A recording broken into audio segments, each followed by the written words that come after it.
नमस्कार, आप देख रहे हैं चैलेंज न्यूज। मैं नैन्सी बजाज। देखते हैं सुबह की 10 ताजा खबरें।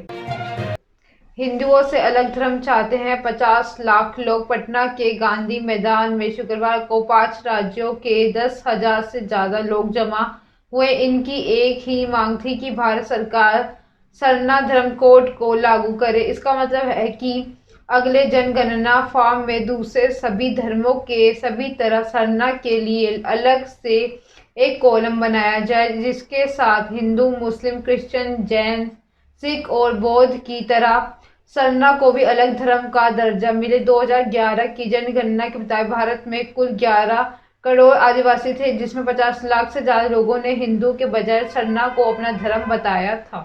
पिछले 11 साल में इनकी संख्या और ज्यादा बढ़ी है। संवैधानिक स्तर पर सरना को अलग धर्म का दर्जा दिलाने के लिए 30 नवंबर 2022 को झारखंड, बंगाल, बिहार, ओडिशा, असम में बंद का ऐलान किया गया है। प्रधानमंत्री नरेंद्र मोदी की अपील पर फिलहाल प्रोटेस्ट को टाल दिया गया है। भास्कर से बातचीत में पूर्व सांसद और सरना समुदाय के नेता सालखन मुर्मू ने यह जानकारी दी है कि हाल के अलग अलग राज्यों में इनके आंदोलन जारी है। इसी वजह से इस नए धर्म को लेकर चर्चा हो रही है।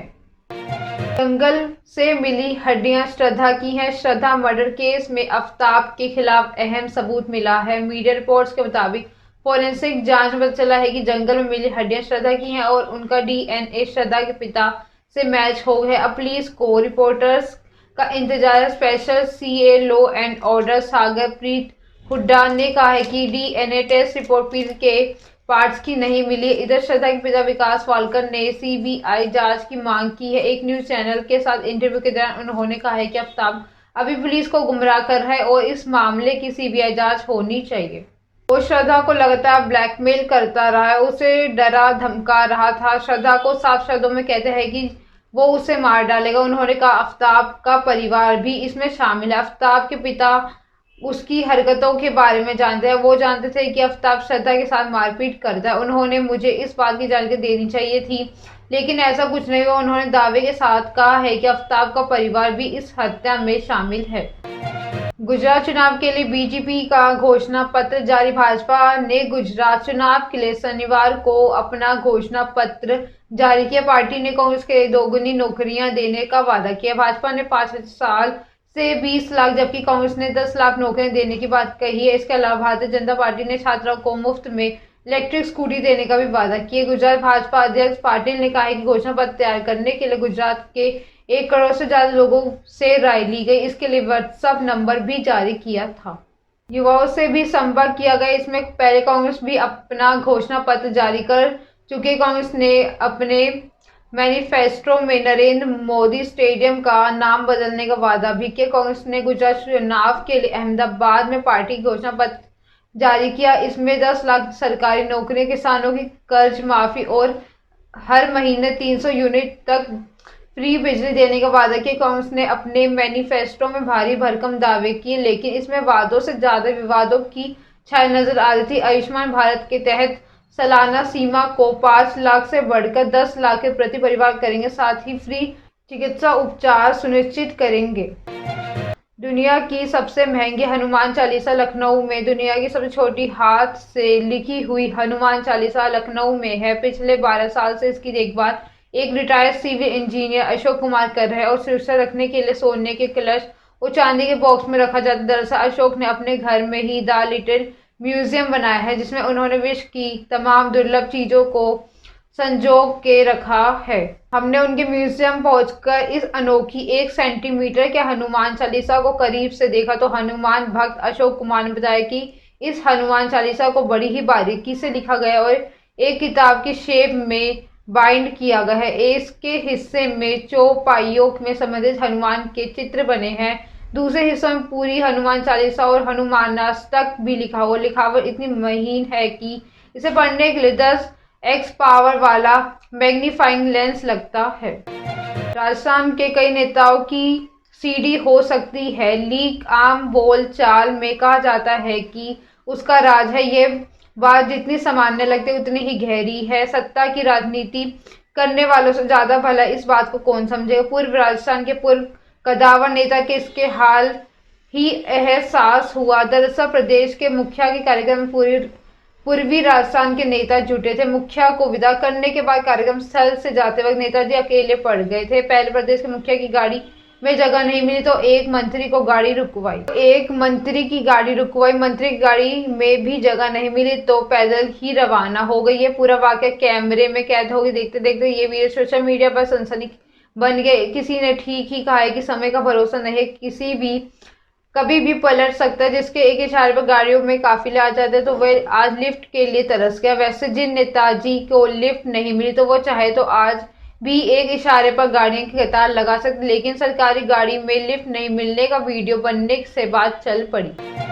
रावलपिंडी रैली में इमरान पर हमले की आशंका। पाकिस्तान के पूर्व प्रधानमंत्री इमरान खान आज यानी शनिवार को इमरान रावलपिंडी में रैली करेंगे। इस बीच उन पर बम हमले का अलर्ट मिला। जो उनकी सुरक्षा के चलते सरकार ने अब एलिट कमांडो तैनात किए हैं। खैबर पख्तूनख्वा प्रांत की पुलिस का स्पेशल स्क्वाड और इमरान के निजी गार्ड भी उनकी सुरक्षा कर रहे हैं। हाल ही में इमरान खान का एक रैली के दौरान हमला हुआ था। वहीं इमरान खान एक बार फिर से शहबाज शरीफ सरकार के खिलाफ सड़क पर उतर रहे हैं। पाकिस्तान के राजनीति एक्सपर्ट नजम सेठी ने कहा है कि इमरान का मकसद शहबाज सरकार के इस्तीफे के लिए दबाव बढ़ाना है। सेना में बदलाव के बाद मार्च के शांतिपूर्ण खत्म होने की संभावना है। रिटायर्ड सेना प्रमुख कमर जावेद बाजवा ने भी कहा है कि सेना राजनीतिक मामलों में दखल अंदाजी नहीं करेंगे। इमरान खान की रैली को लेकर सरकार ने इस्लामाबाद में सभी रास्तों पर कड़ी सुरक्षा कर दी है। इस दौरान ड्रोन कैमरों के प्रतिबंध लगाए गए। रैली के हवाई निगरानी की जाएगी और इमारतों को स्नाइपर नजर रखेंगे।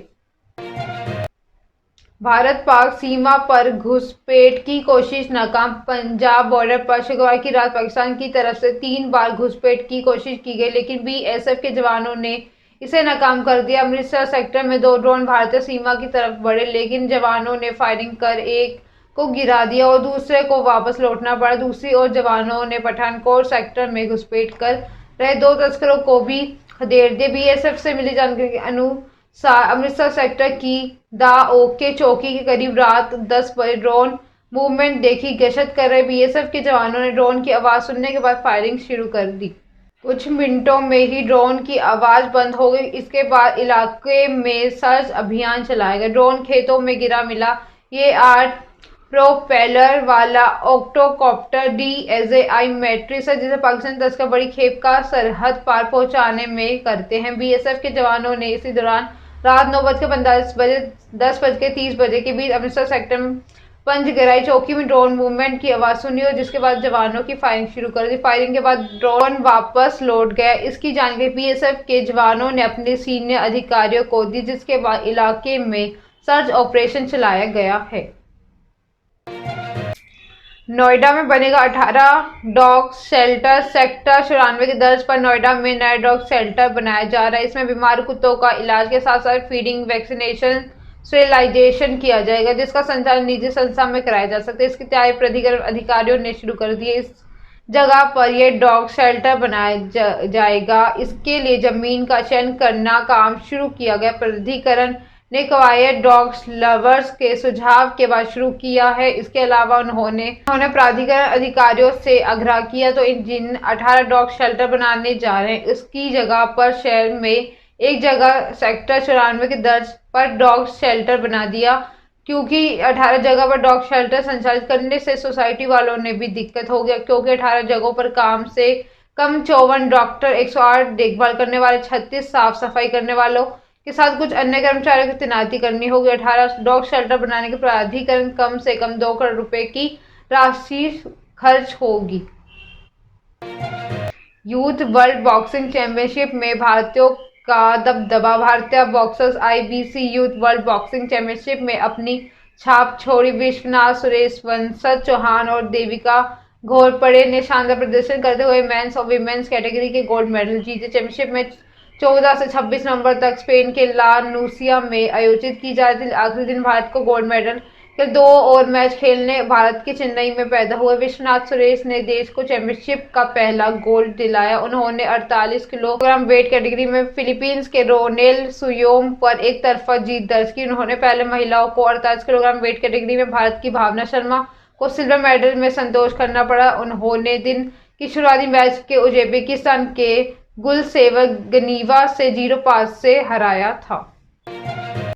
शूटिंग करे विदेशी क्रू मेंबर्स हुए अरेस्ट। 26 नवंबर को मुंबई पुलिस ने 17 विदेशी नागरिकों के खिलाफ एफआईआर दर्ज किया है। ये सभी विदेशी बॉलीवुड फिल्म क्रू का हिस्सा। पुलिस के अनुसार इन 17 लोगों से करीब 10 महिलाएं हैं, वहीं बाकी 7 पुरुष हैं। ये लोग लंबे समय बिना वीजा के भारत में रह रहे थे। इतना ही नहीं, विदेशी नागरिक बड़े बड़े प्रोटेक्शन हाउसेज में काम भी कर रहे हैं। दहिसर पुलिस स्टेशन के सीनियर इंस्पेक्टर ने मीडिया से बातचीत की तो पुलिस अधिकारियों ने कोकनीपाड़ा एरिया में छापा मारा था। उस दौरान वहां किसी फिल्म की शूटिंग चल रही थी। वहीं पर कई विदेशी नागरिक थे और पुलिस ने उन सभी के डॉक्यूमेंट चेक किए।